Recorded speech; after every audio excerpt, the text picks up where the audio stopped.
Assalamualaikum warahmatullahi wabarakatuh. Bismillahirrahmanirrahim. Alhamdulillahirabbil alamin. Wal 'aqibatu lil muttaqin wa la 'udwana illa 'alal zalimin. Asyhadu an la ilaha illallah al-malikul haqqul mubin wa asyhadu anna Muhammadar rasulullah as-shadiqul wa'dil amin. Allahumma salli wa sallim wa barik ala Muhammad wa ala alihi wa sahbihi ajma'in wa man tabi'ahum bi ihsanin ila yaumiddin. Yang sama-sama kita hormati Ketua Pembangunan Masjid Hidayah, para pengurus PKM Masjid, ketua dan pengurus Majelis Taklim, para sesepuh, para tokoh masyarakat, para ahli ilmu, ahli ibadah yang senantiasa diberikan kemudahan dan kemuliaan oleh Allah Subhanahu wa taala. Semoga kehadiran kita di tempat yang mulia ini menambah keberkahan kita, memudahkan semua urusan-urusan kita, dan juga dikabulkan semua yang kita minta kepada Allah Subhanahu wa taala. Amin ya rabbal alamin. Pagi ini insyaallah kita akan membahas mengenai surah Al-An'am ayat 39. Surah Al-An'am 39.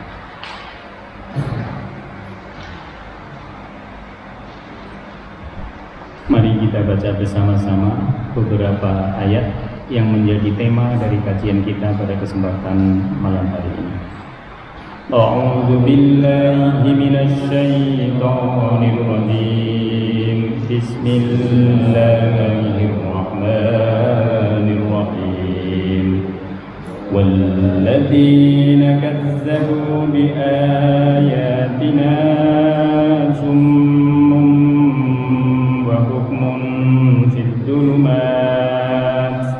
man yasha'illahu yudlilhu wa man yasha' yaj'alhu 'ala siratin mustaqim. Qul ara'aytakum in ataakum 'adzabullahi aw atatkumus saa'atu aghayra Allahi tad'un in kuntum shadiqin. Bal iyyahu tad'una fayakshifu ma tad'una ilayhi in syaa'a wa tansawna ma tusyrikun. Wa laqad arsalna ila umamin min qablika fa akhadnahum bil ba'sa'i wad dharra'i la'allahum yatadarra'un. ولولا إذ جاءهم بأسنا تضرعوا ولكن قست قلوبهم وزين لهم الشيطان ما كانوا يعملون. فلما نسوا ما ذكروا به فتحنا عليهم أبواب كل شيء حتى إذا فرحوا بما أوتوا أخذناهم بغتة فإذا هم مبلسون. فقطع دابر القوم الذين ظلموا والحمد لله رب العالمين. قل أرأيتم إن أخذ الله سمعكم وأبصاركم وختم على قلوبكم من إله غير الله يأتيكم به. انظر كيف نصرف الآيات ثم هم يصدفون. قل أرأيتكم إن أتاكم عذاب الله بغتة أو جهرة هل يهلك إلا القوم الظالمون. وما نرسل المرسلين إلا مبشرين ومنذرين فمن آمن وأصلح فلا خوف عليهم ولا هم يحزنون. والذين كذبوا بآياتنا يمسهم العذاب بما كانوا يفسقون. قل لا أقول لكم عندي خزائن الله ولا أعلم ولا أقول لكم إني ملك إن أتبع إلا ما يوحى إلي قل هل يستوي الأعمى والبصير أفلا تتفكرون صدق الله العظيم. Bismillahirrahmanirrahim. Walladzina kazzabu, dan orang-orang yang mendustakan bi ayatina, dengan tanda-tanda kebesaran kami. Orang-orang yang mendustakan tanda-tanda kebesaran Allah. Tanda-tanda kebesaran Allah itu yang pertama ada pada diri kita. Allah menciptakan manusia adalah tanda-tanda kebesarannya. Di balik manusia itu ada Allah. Allah menciptakan alam semesta. Di balik alam semesta ini penciptanya adalah Allah. Allah memberi rizki kepada kita. Di balik rizki itu yang menyediakan sesungguhnya adalah Allah. Artinya semua yang ada di dunia ini merupakan tanda-tanda kebesaran Allah. Oleh sebab itu kita tidak boleh mendustakan di balik yang kita lihat. Pada ayat ini disebutkan orang-orang yang mendustakan tanda-tanda kebesaran kami, summun. Mereka itu sama dengan orang yang tuli, tidak bisa mendengar. Kenapa mereka disebut orang yang tuli? Karena pendengaran mereka yang harusnya yang paling utama itu digunakan untuk mendengarkan segala sesuatu yang berasal dari Allah, itu tidak bisa terjadi. Sehingga yang mereka dengar justru segala sesuatu yang bukan berasal dari Allah Subhanahu wa Ta'ala, sehingga mereka tidak bisa melakukan peribadatan kepada Allah. Mereka juga bukmun wa bukmun. Mereka itu selain tuli adalah juga bisu. Kenapa mereka disebut bisu? Karena kalau seseorang tidak beriman kepada Allah Subhanahu wa Ta'ala, maka tidak pernah perkataannya sedikit pun mengakui akan keberadaan Allah. Maka walaupun mereka bicara banyak hal tentang segala sesuatu, tetapi tidak berbicara tentang Allah, maka dianggap oleh Allah sebagai orang yang bisu. Summun wa bukmun fit dulumat. Bapak bisa bayangkan orang yang tuli, orang yang bisu, dalam keadaan yang terang saja dia nggak bisa melihat. Misalnya ada orang yang di sini, ada orang misalnya yang tuli, bisu. Dalam ayat yang lain yang dikatakan buta. Dalam keadaan yang terang saja orang yang buta nggak bisa melihat. Bagaimana dalam keadaan yang gelap? Orang yang tuli, ini disebut tuli di sini. Yang pertama itu Allah menggunakan tuli. Kenapa tuli? Karena fungsi yang pertama berfungsi di dalam kehidupan manusia adalah pendengaran. Kalau seseorang itu tidak bisa mendengar, maka pasti dia nggak bisa bicara. Maka nggak ada orang yang tuli bisa bicara. Karena pembicaraan itu dimulai dari mendengar. Anak yang dilahirkan di Jonggol bahasanya bahasa Jonggol. anak yang dilahirkan di Manchester United nggak mungkin bahasa Sunda, nggak mungkin. Tapi tergantung kepada lingkungan keluarganya itu. Oleh sebab itu yang dia dengar itulah yang pertama berfungsi bagi manusia. Baru kemudian pembicaraan. Orang bisa bicara kalau bisa mendengar. Orang bisa memasukkan pendengaran itu dalam pikiran dan hati kalau dia bisa menggunakan akalnya. Maka didahulukannya tuli daripada bisu ini karena memang yang pertama-tama berfungsi bagi seseorang adalah pendengarannya. Nanti dalam ayat yang lain disebutkan juga selain tuli, selain bisu, dia juga buta. Jadi orang-orang yang mendustakan Allah, tidak beriman kepada Allah, itu sama dengan orang yang buta. Dia bisa melihat segala sesuatu, tetapi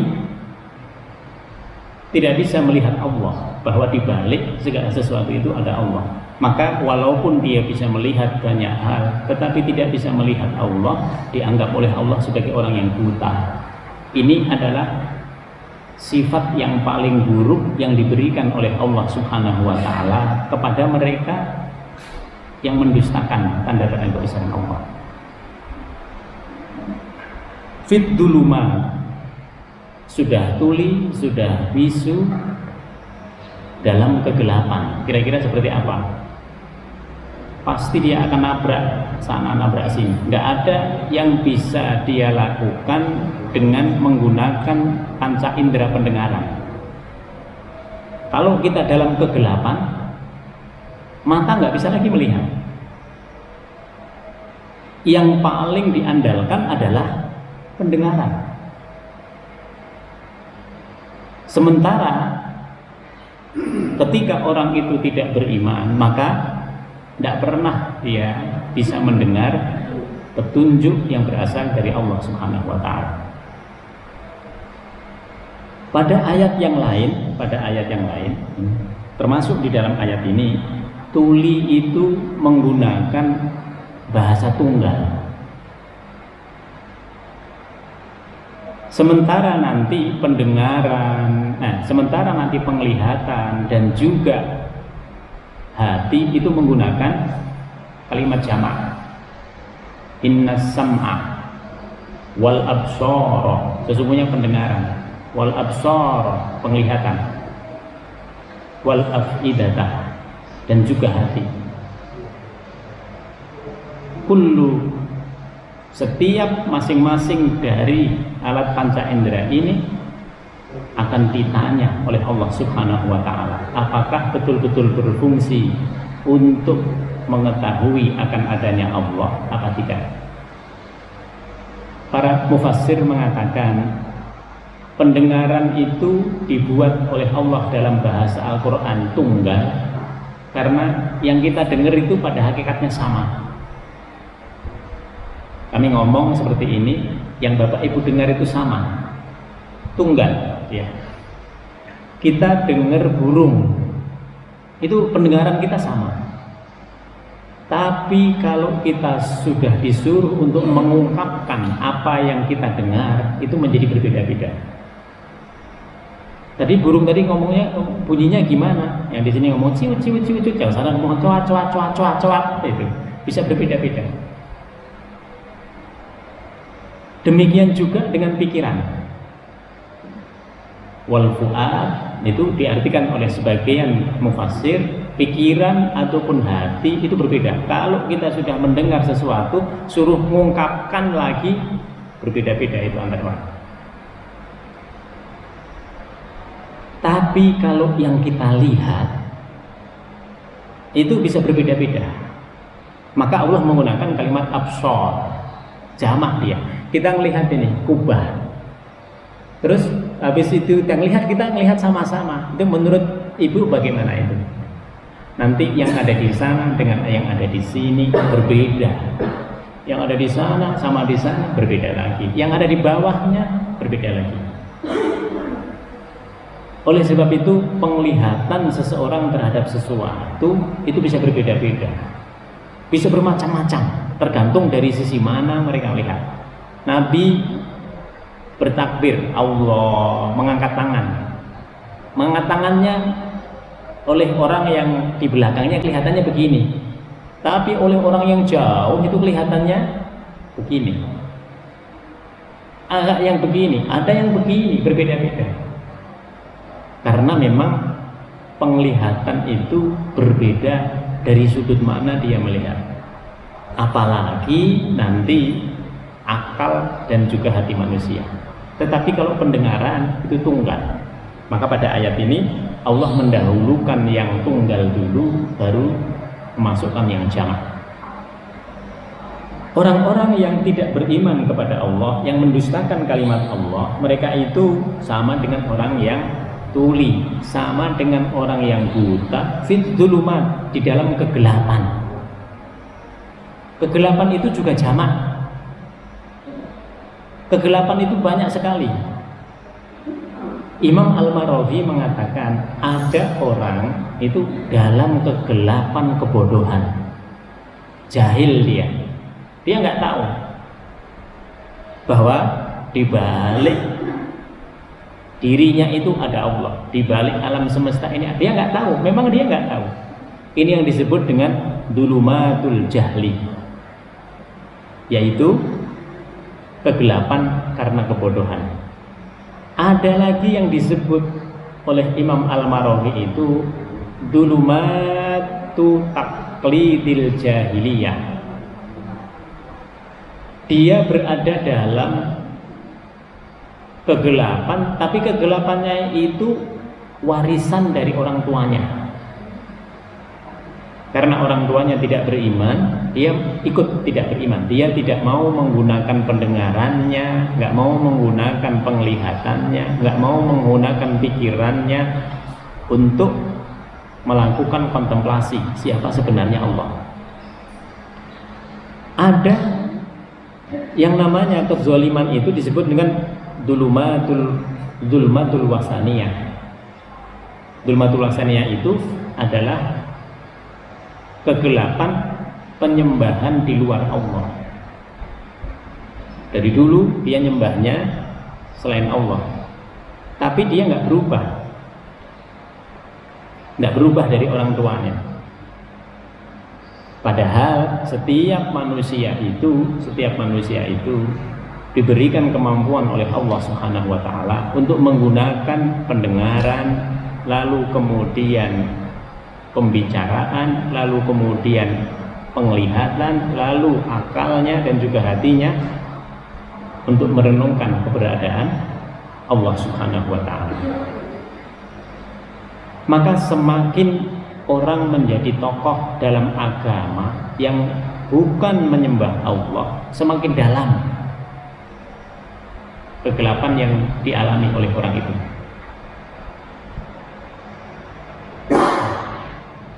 May yasha'illah, barang siapa yang Allah kehendaki, yudlilhu,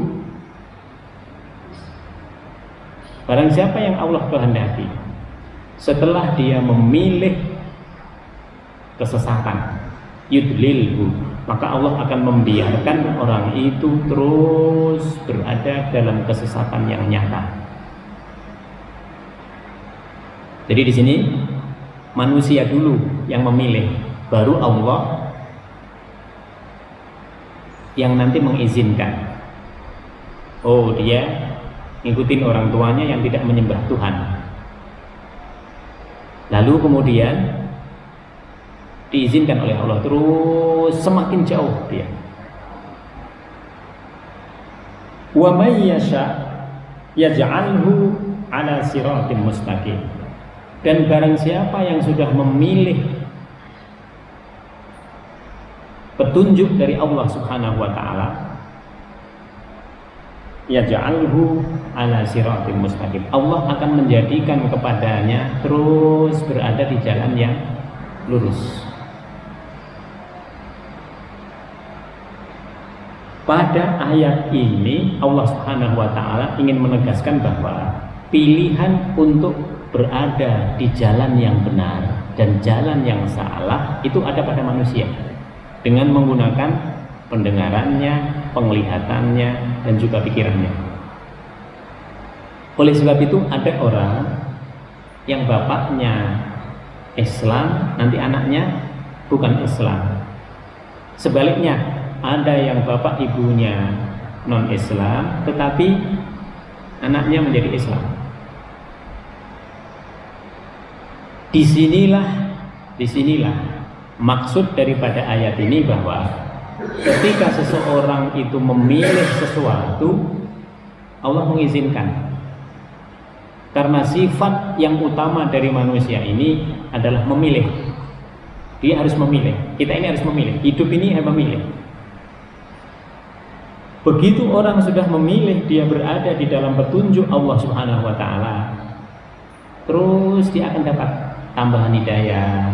Oh, tak bisa begini. Bisa berkumpul dengan orang-orang yang baik, nikmat. Bisa sholat sunnah, nikmat. Bisa bersedekah, nikmat. Terus akan begitu. Semakin lama, semakin mantap keimanannya. Sebaliknya, mereka yang memilih jalan kesesatan semakin lama juga semakin berada dalam kegelapan. Pertanyaannya kadang kita bertanya begini, kenapa mereka tidak sadar? Karena setan menghiasi mereka ketika mereka berada dalam kegelapan itu, seakan-akan sama dengan orang yang menyembah kepada Allah Subhanahu wa taala. Setanlah yang menghiasi pikiran mereka, sehingga mereka tidak kunjung sadar. Kul, oleh sebab itu katakan Muhammad, ara'aitakum, terangkan kepadaku, terangkan kepadaku, tunjukkan kepadaku. Ini perintah Allah kepada Nabi, perintah Allah juga kepada kita semua. Kalau ada orang yang tidak menyembah Allah, terus orang itu dekat dengan kita, terus kita bisa berdialog dengan mereka, kalimat ini patut untuk disampaikan.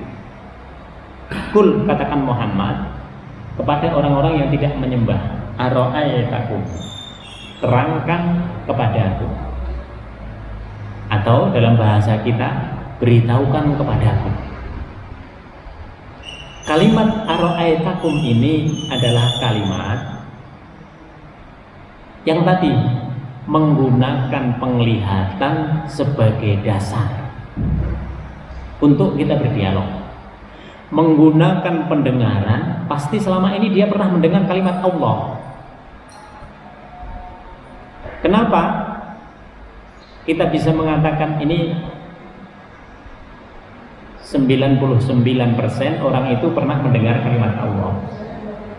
Karena kalimat Allah itu alif, lam, lam, ha. Seandainya alifnya itu dihilangkan, ini terdapat dalam tafsir Al-Misbah.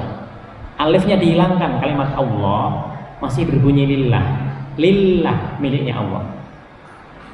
Seandainya kalimat lamnya yang di depan itu dihilangkan, bunyinya masih lahu, miliknya Allah juga.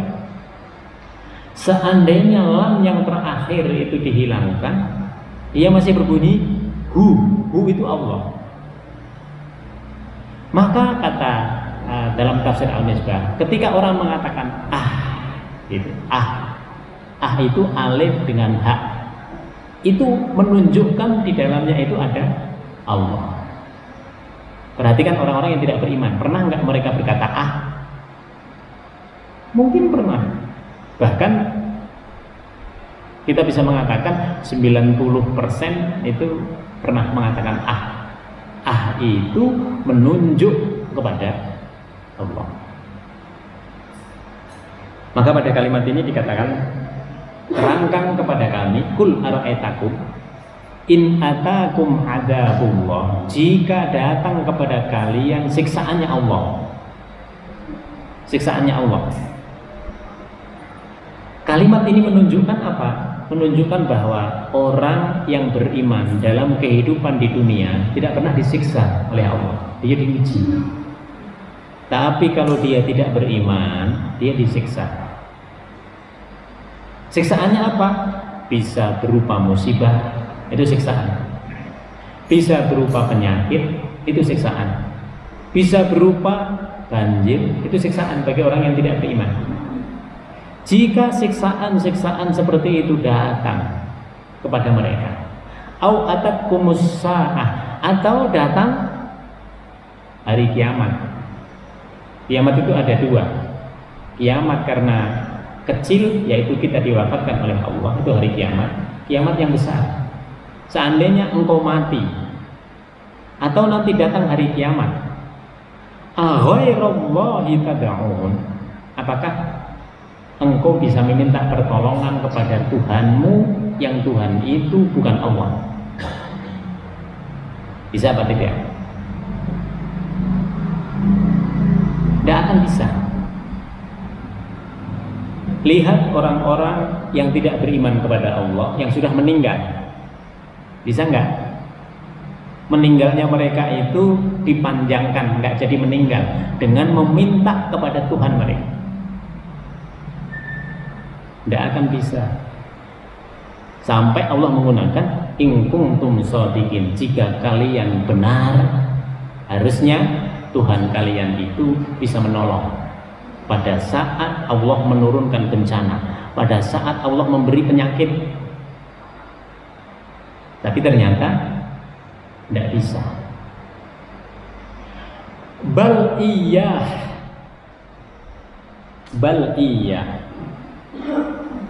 akan tetapi iya yang terjadi itu iyahu tad'un, hanya kepada Allah lah kalian itu bisa meminta. Bal iyahu tad'un, ayat ini sekaligus menunjukkan kepada kita orang yang tidak beriman bisa jadi dia ketika dia berdoa dikabulkan oleh Allah, tapi itu hanya terjadi di dunia. Bapak Ibu bisa lihat Sofwan bin Umayyah, anaknya Umayyah bin Khalaf, sudah dikasih kesempatan untuk datang kepada Nabi, tapi dia mengatakan, enggak, saya akan bermusuhan dengan Muhammad untuk selama-lamanya. Tidak akan saya menyerah. Lalu dia meninggalkan Mekah menuju ke Yaman. Naiklah dia perahu. Di dalam perahu itu dia menuju ke Yaman dengan satu orang yang membawa mereka. Di tengah perjalanan belum jauh dari Jeddah, itu terjadi ombak yang di luar dugaan, melebihi 5 meter, sehingga tukang perahu itu mengatakan, ini kalau sudah terjadi begini, ini tidak ada yang bisa menolong kita kecuali Allah. Maka engkau berdoalah kepada Allah. Doalah. Sofwan bin Umayyah, dia mengatakan, ya Allah, ini kita bakal mati ini berdua. Saya minta kepadamu agar saya diselamatkan. Kalau saya diselamatkan, saya akan datang kepada Tuhannya Muhammad. Engkau adalah Tuhannya Muhammad. Betul, tidak lama setelah itu ombak yang tingginya lebih dari 5 meter itu lalu berhenti. Kembalilah dia ke Jeddah. Begitu sampai di Jeddah, dia mengatakan, hanya Tuhan Muhammad yang bisa menolong. Karena dia tahu Tuhan Lata, Tuhan Uzza, Tuhan Manat, Tuhan Koton, dan Tuhan-Tuhan yang lain yang ada di Mekah itu tidak mampu untuk menolong dia pada saat seperti itu. Lalu dia masuk Islam. Maka di sini bal iyyahu tad'un. Oleh sebab itu kita nggak boleh zalim kepada orang yang tidak beriman sekalipun. Karena kalau dia terzolimi, dia berdoa, bisa jadi doanya itu dikabulkan oleh Allah. Tapi dalam urusan di akhirat tidak bisa. Dia pengen minta surga, tidak mungkin. Dia pengen masuk surga, surga yang mana? Nah di situ. Tapi kalau di dunia masih mungkin.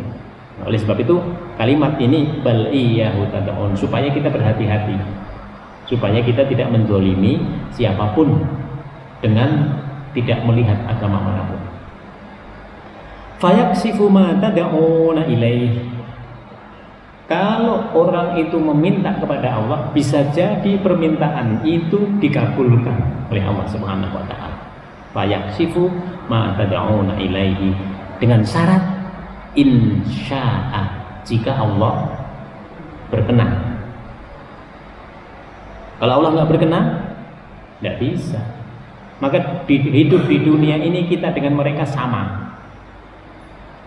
Bedanya kita diberikan keberkahan oleh Allah Subhanahu wa taala, mereka tidak. Kita bisa setiap saat mendekat kepada Allah, mereka tidak. Maka dalam semua urusan kita di dunia tidak ada yang terlepas dari Allah, tidak ada. Semuanya, kita mau pergi, kita sakit, kita sehat, kita apa saja, pasti terkait dengan Allah Subhanahu wa taala. Wa tansawna ma tusyrikun, dan kalau orang sudah dalam keadaan seperti itu, dia akan meninggalkan Tuhan yang mereka sembah sebelumnya, yang mereka sekutukan sebelumnya. Walaqad arsalna, dan sungguh kami telah mengutus para rasul, ila umamin, kepada kaum-kaum terdahulu, min qablika, sebelummu Muhammad, fa'akhadnahum bil ba'sa, lalu kami beri mereka itu siksaan dalam bentuk kesulitan fisik. Ini al-ba'sa. Al-ba'sa itu adalah kesulitan-kesulitan fisik. Contohnya apa? Kita sakit, kita mengalami kemiskinan, kita sulit dalam mengusahakan sesuatu. Ini disebut dengan al-ba'sa. Segala sesuatu yang sifatnya dia fisik.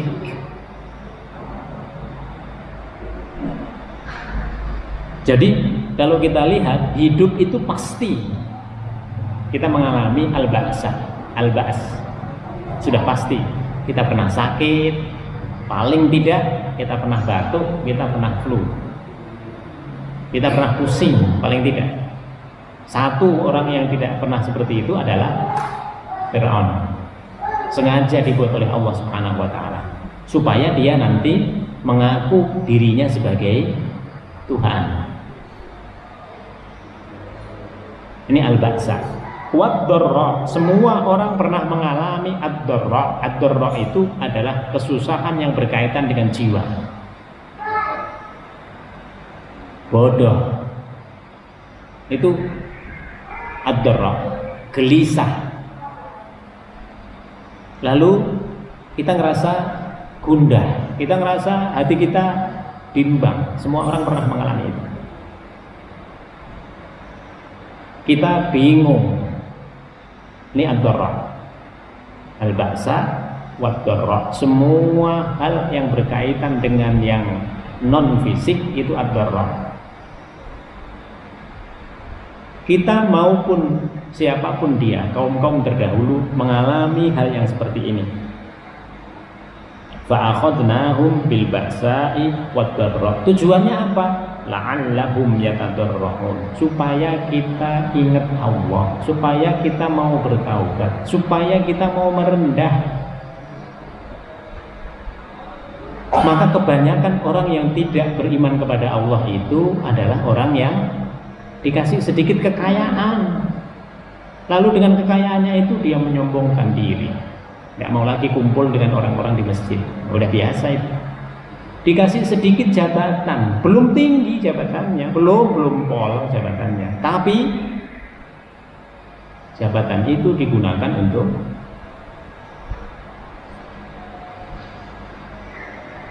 memusuhi orang-orang yang berada di jalan Allah. Dikasih, pokoknya dikasih banyak di situ, belum banyak ngasihnya itu. Oleh sebab itu para musuhnya Nabi ini disebut al-malak. orang-orang yang dianggap sebagai orang terkemuka karena dilihat dari banyaknya harta, pengaruh, dan juga jabatan. Ini alam-alam ini yang sulit untuk beriman. Yang mudah beriman itu yang mana?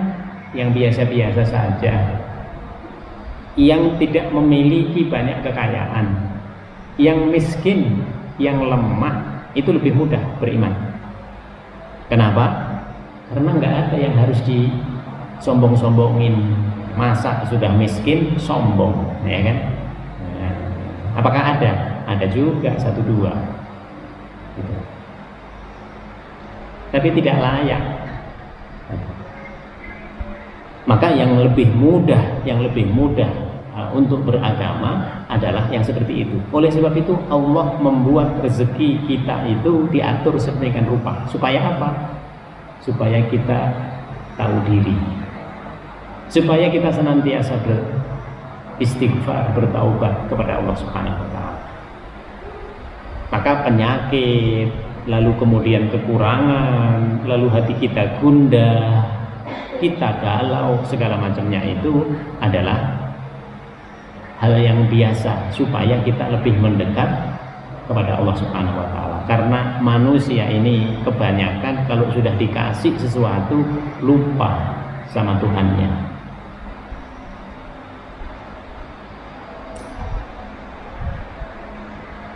Falaula idh ja'ahum ba'suna, tetapi mengapa mereka tidak memohon kepada Allah Subhanahu wa Ta'ala?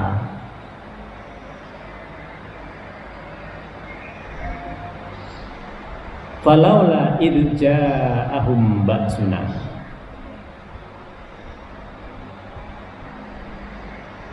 maka mengapa mereka tidak tunduk kepada Allah Subhanahu wa Ta'ala dengan kerendahan hati?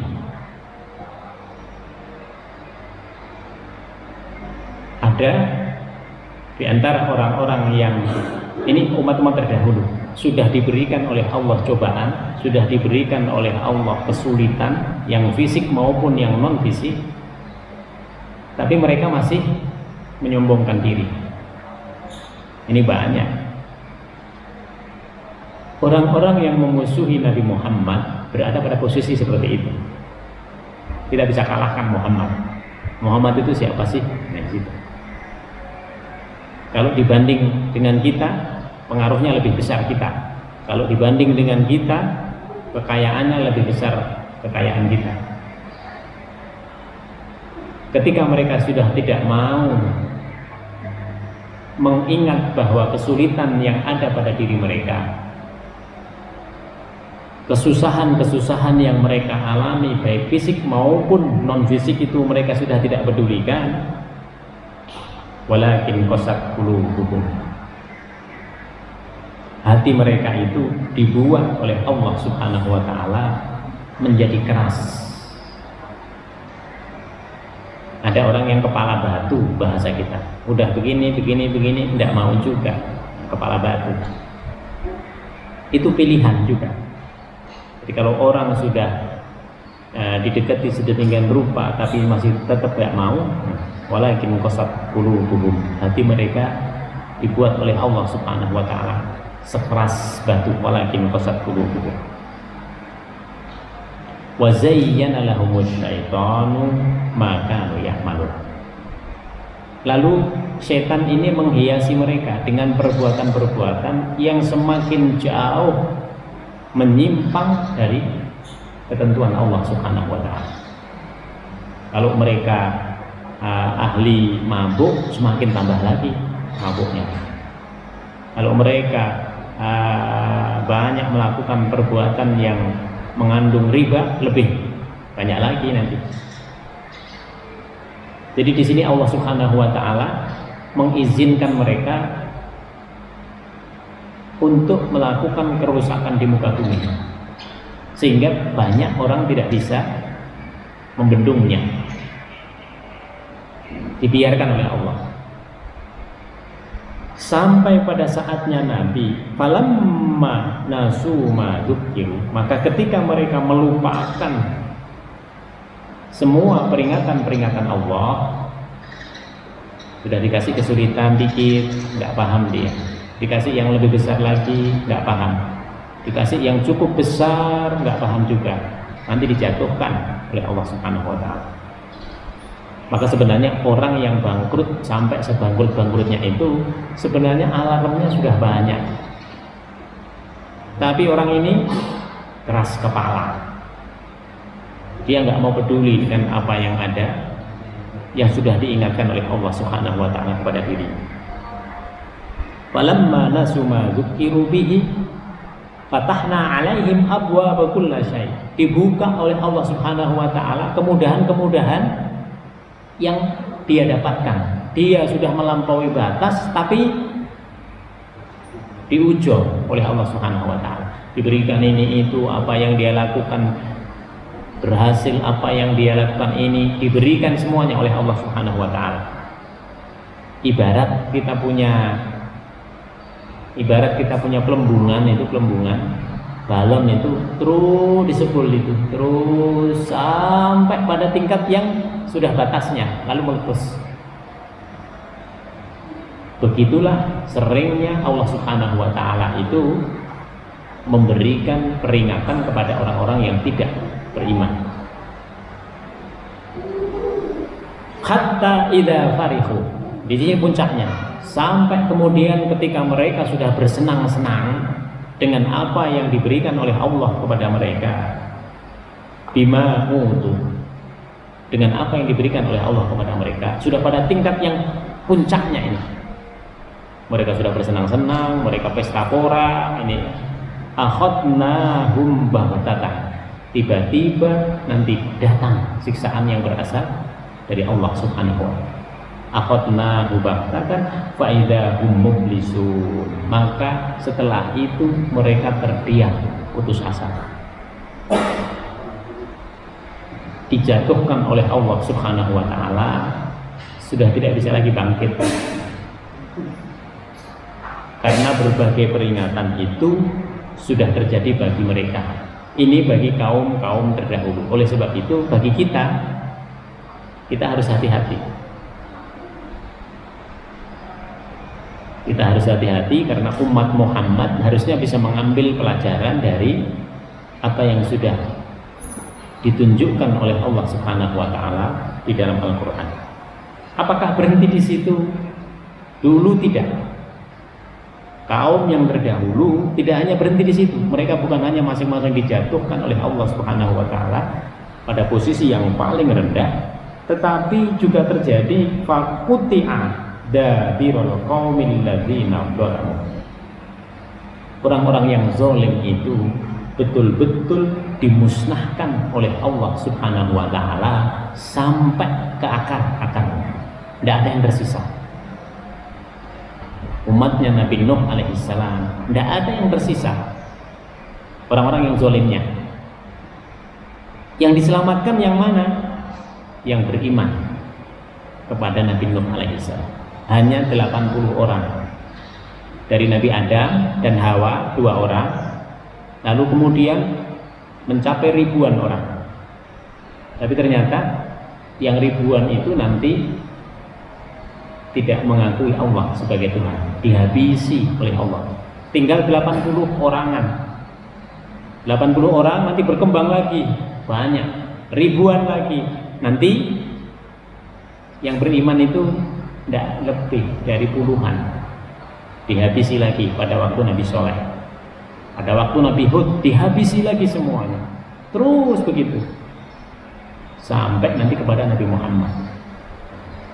Harusnya hukum alam ini tetap terjadi, tapi oleh Nabi Muhammad itu diputus dengan berdoa kepada Allah Subhanahu wa Ta'ala, ya Allah, jangan engkau habisi umat-umatku itu di dunia, walaupun mereka menghinakanmu, walaupun mereka tidak beriman kepadamu. Akhirkan siksanya itu nanti di akhirat. Maka banyak orang yang tidak beriman, kita lihat ya kaya-kaya, hidupnya mungkin lebih enak, tapi apa yang mereka miliki itu tidak boleh membuat kita takjub, Tidak boleh membuat kita terheran-heran. Lalu kita sampai punya kesimpulan, kalau gitu, kalau keluar dari Islam jadi kaya ya? Tidak juga, banyak juga yang kere. Kalau kami memberikan contoh yang paling mudah buat mereka yang ada di universitas itu, yang anak-anak Pertamina itu, kita sampaikan, lihat sekarang yang membeli klub-klub bola yang ada di Inggris dan di tempat lain itu siapa? Orang-orang Arab mereka. Jadi itu artinya orang yang Muslim juga bisa kaya, tergantung kepada usaha yang mereka lakukan. Bedanya nanti kalau yang kaya itu orang Muslim, sebagian dari kekayaannya digunakan di jalan Allah Subhanahu wa Ta'ala. Di situ. Walhamdulillahirabbil alamin, dan segala puji bagi Allah Tuhan semesta alam. Ada yang bertanya, kenapa ini ada alhamdulillahirabbil alamin? Alhamdulillah ini menegaskan kepada kita bahwa ketika Allah menghabisi satu kaum, itu hanya Allah. Oleh sebab itu segala puji bagi Allah. Ketika Allah mengadakan sesuatu, pujian itu bagi Allah. Ketika Allah menghabisi sesuatu, juga dia tetap terpuji. Maka pujian kepada Allah itu nggak pernah berhenti.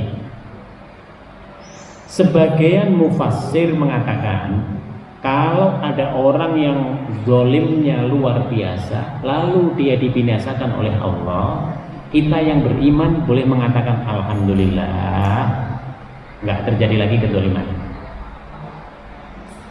Israel ini kalau betul-betul sampai nanti bisa dikalahkan, kita bisa mengatakan alhamdulillah, nggak ada lagi yang sesombong orang-orang Yahudi di Israel. Jadi kalau ada sesuatu yang melampaui batas, orang Muslim boleh mengucapkan alhamdulillah, segala puji bagi Allah. Kul ara'aitum, terangkan kepadaku, kata Nabi Muhammad. Kul Muhammad, katakan kepada orang yang tidak beriman, terangkan kepada aku. In akhadallahu sam'akum, ini yang bahaya. Tadi kita sebut orang-orang yang tidak beriman itu yang mendustakan tanda-tanda kebesaran Allah itu sama dengan orang yang tuli, sama dengan orang yang buta, sama dengan orang yang bisu. Sekarang ini coba bayangkan, kalau seandainya mereka hidup tanpa telinga, mereka hidup tanpa mulut, mereka hidup tanpa mata, kira-kira gimana? Ini kalimat ini mengatakan begitu. Katakan Muhammad kepada mereka ini, atau mereka punya semuanya. In akhadallahu sam'akum, seandainya telingamu itu dicabut oleh Allah, mulutmu itu dihilangkan oleh Allah, lalu matamu itu juga dihilangkan oleh Allah, wa khatama ala qulubikum, lalu ditutup hati kita ini. Hati nggak bisa naik. Hati yang dimaksud di sini adalah pikiran juga. Kita nggak bisa berpikir. Hidup tapi nggak bisa berpikir. Apa itu artinya? Gila. Coba kalau orang yang tidak beriman ini dijadikan oleh Allah sebagai orang yang gila semua, kira-kira gimana? Man ilahun ghairullah ya'tikum bihi. Apakah Tuhan-Tuhan yang mereka sembah itu bisa mendatangkan tadi yang dari gila menjadi sembuh, yang matanya diambil oleh Allah dia bisa melihat, yang buta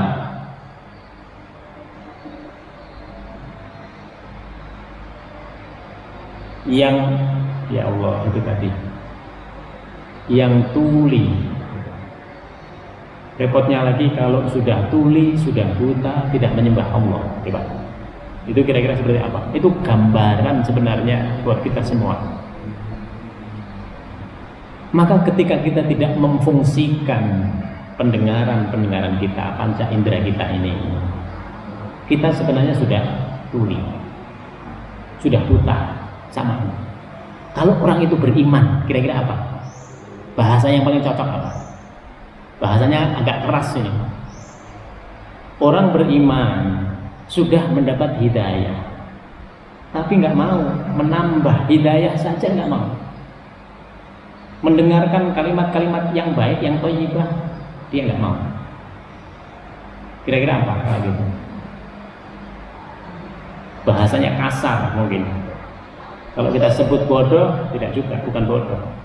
Tapi yang cocok itu menurut saya TOLOL. Nah di situ sudah punya semuanya, tinggal nambah, tinggal ikut bersama-sama. Ikut apa? Nggak usah berinisiatif. Biar ada orang yang inisiatif, biar. Tapi kita ngikut aja.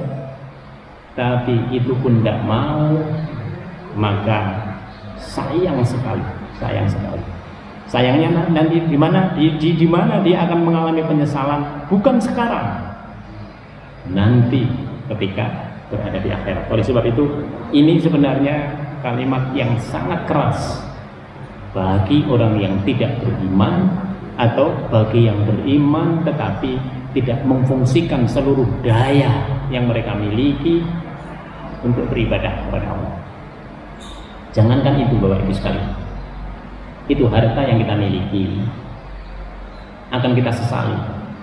Kenapa dulu saya nggak begini, padahal saya bisa. Kenapa saya punya waktu yang sangat longgar, nggak begini. Kita akan nyesal.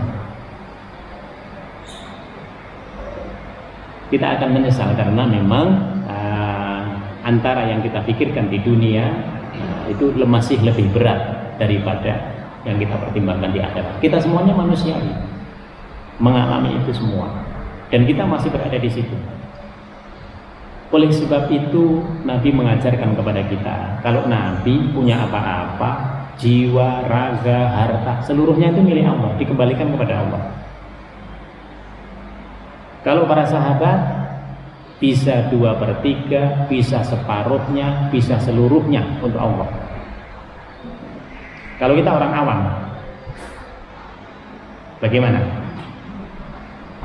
Standarnya kalau 1/3 itu kita bisa letakkan di jalan Allah, itu sudah top marketer.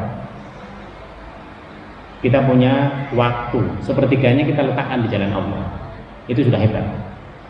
Kita punya tenaga 1/3-nya kita gunakan di jalan Allah. Kita punya harta 1/3-nya kita letakkan di jalan Allah, itu sudah luar biasa. Itu sudah hebat. Makanya kalau ada orang di antara kita yang sudah meletakkan ini, baik secara langsung ya, ataupun secara berangsur-angsur. Berangsur-angsur itu bagaimana? Ya setiap bulan 100.000 misalnya begitu. Yang tidak berangsur yang mana? Nih saya begini, gitu. Itu yang kita semua menjadi iri. Ya Allah, saya nggak bisa. Kita iri yang begitu. Ya Allah, saya belum bisa. Ya Allah, saya belum bisa. Kapan bisanya? Tapi kita minta kepada Allah pada saatnya nanti yang sudah kita keluarkan itu 1/3 dari yang kita dapatkan yang berasal dari Allah Subhanahu wa taala. Undur. Oleh sebab itu perhatikan. Kaifa nusarriful ayati. Bagaimana kami menjelaskan tanda-tanda kebesaran kami itu berulang-ulang. Ayat Al-Quran itu Bapak Ibu sekalian hanya 800 yang berkaitan dengan, hanya 90 yang berkaitan dengan hukum. Yang lainnya itu kebanyakan adalah tanda-tanda kebesaran Allah. Supaya manusia menggunakan akalnya, lalu dia menyadari, lalu beriman. Supaya orang menggunakan matanya, lalu ngeresep dalam pikiran, lalu masuk di hati, lalu dia beriman. Supaya dia menggunakan pendengarannya, lalu dari pendengaran itu dia olah, lalu dia beriman. Maka di sini dikatakan undur kaifa nusarriful ayat. Bagaimana kami mengulang-ulang tanda-tanda kebesaran kami. Summa hum yasdifun. tetapi mereka tetap berpaling kepada Allah Subhanahu wa taala. Ini manusia. Oleh sebab itu manusia itu lebih banyak mengikuti apa yang mereka mau daripada mengikuti petunjuk yang berasal dari Allah Subhanahu wa taala. Kita lanjutkan sedikit. Kul ara'aitakum, katakan Muhammad kepada mereka, terangkan kepada kami, beritahukan kepada kami, in atakum adabullahi baghtatan, jika siksa Allah datang sekonyong-konyong, tiba-tiba datang, tiba-tiba ada banjir. Nah, sekarang bukan hanya di Indonesia banjir, itu di Eropa, di Amerika, itu sudah datangnya banjir itu tiba-tiba akibat dari musim yang ada di dunia ini yang berubah. Katakan jika siksaan Allah itu datang sekonyong-konyong, au jahratan, atau dengan terang-terangan, tiba-tiba langsung ada tanda-tandanya, langsung kemudian terjadi siksaan Allah. Hal yuhlaku illal qaumud zalimun, maka adakah yang dibinasakan oleh Allah Subhanahu wa taala selain orang-orang yang zalim? Jawabannya, kalau sekarang ada. Kenapa? Karena sekarang ini sudah global. Sejak Muhammad diturunkan, maka saat itu dunia ini menjadi global. Apa yang disiksakan oleh Allah di Cina bisa ke Indonesia. Apa yang terjadi di tempat yang lain, virus macam-macam bisa ke Indonesia. Maka kita harus lebih dekat kepada Allah Subhanahu wa taala. Enggak ada cara yang lain lagi selain upaya-upaya yang sifatnya fisik. Wa ma nursilul mursalina illa mubasysyirin wa mundzirin. Dan tidaklah kami mengutus para nabi itu, para utusan itu, kecuali untuk memberikan kabar gembira. Kepada siapa? Kita yang beriman. Kita dikebahagiakan, sholatlah nanti begini, zakatlah nanti kau masuk surga, berbuat baiklah, membahagiakan kita. Maka semua ibadah itu sebenarnya terapi. Ini kita kumpul-kumpul begini, ini Bapak Ibu belum pernah mengalami stroke gitu. Bagi orang yang stroke kemarin itu, kumpul-kumpul itu menyenangkan. Apalagi ada asupan yang sifatnya rohani, itu sangat bermanfaat bagi mereka. Kita karena sehat saja makanya nggak begitu terasa. Tapi sesungguhnya semua ibadah itu adalah terapi bagi kita. Maka orang yang sering ibadah dijauhkan dari berbagai stres. Kami tidak mengutus para rasul itu kecuali untuk memberikan kabar gembira, wa mundzirin, dan untuk memberikan peringatan, terutama bagi siapa? Mereka yang masih tidak beriman. Nanti begini loh, nanti begini loh, nanti begini loh. Dia bilang, wah nggak ada itu. Ya udah, nanti aja kita ketemu ya di sana gitu. Nanti kalau kita udah ketemu, nah, baru ketahuan. Oh, dia di mana, kita di mana. Faman amanah, maka barang siapa yang beriman, wa aslaha, ini. Jadi kita ini dalam langkah apa? Aslaha, memperbaiki terus, ilmunya ditambah, imannya juga ditambah, ibadahnya ditambah, supaya apa? Supaya mantap. Kalau sudah mantap, tidak akan keluar dari jalannya Allah. Yang nggak mantap saja yang keluar. Maka islah itu terus, wa aslaha, kita memperbaiki terus. Kata Allah, fala khaufun alaihim, bagi orang-orang seperti kita, jangan takut kalian, walahum yahzanun, dan jangan bersedih hati. Kenapa? Di dunia kita begini, nanti di akhirat insya Allah kita jauh akan lebih baik lagi. Kesimpulan yang bisa kita ambil, Bapak Ibu sekalian, pada ayat ini Allah betul-betul mengingatkan kepada orang-orang yang tidak beriman dengan pengingatan yang sangat keras. Kalau Allah sudah menggunakan kul ara'aitakum, itu sudah sangat keras. Termasuk bagi kita yang sudah beriman, supaya kita lebih bisa istiqomah di dalam islah. Islah itu memperbaiki apa yang ada pada diri kita. Memperbaiki itu tidak pernah selesai. Selesainya itu kalau sudah malaikat datang kepada kita, assalamualaikum, udah nggak bisa lagi gitu. Semoga Allah Subhanahu wa taala menjadikan kita yang ada di sini istiqomah. Orang-orang yang ada di sekitar kita juga bisa kita ajak untuk lebih beristiqomah dalam kebaikan. Mulailah yang paling mudah. Karena dengan yang paling mudah itu akan mengantarkan kita kepada kebaikan-kebaikan yang lain. Demikian kurang lebihnya kami mohon maaf. Mari kita tutup dengan bacaan doa. Bismillahirrahmanirrahim. Alhamdulillahirabbil alamin. Hamdan na'imin, hamdan syakirin, hamdan yuafi ni'amahu wa yukafi mazidah. Ya Rabbana lakal hamdu kama yanbaghi li jalalikal karim wa 'azimi sultanik. Allahumma barik lana fi majlisina hadza wa barik lana fi usratina wa barik lana fi dzurriyyatina wa barik lana fi ilmina. Rabbana innaka 'afuwwun karim tuhibbul 'afwa fa'fu 'anna. Allahumma ij'al jam'ana hadza jam'an mubarakan marhuma wa tafarruqana min ba'dihi tafarruqan ihsanan wa ma'suma. Subhanaka Allahumma bihamdika nasyhadu an la ilaha illa anta nastaghfiruka wa natubu ilaik. Subhana rabbika rabbil izzati amma yasifun. Wassalamun alal mursalin walhamdulillahi rabbil alamin.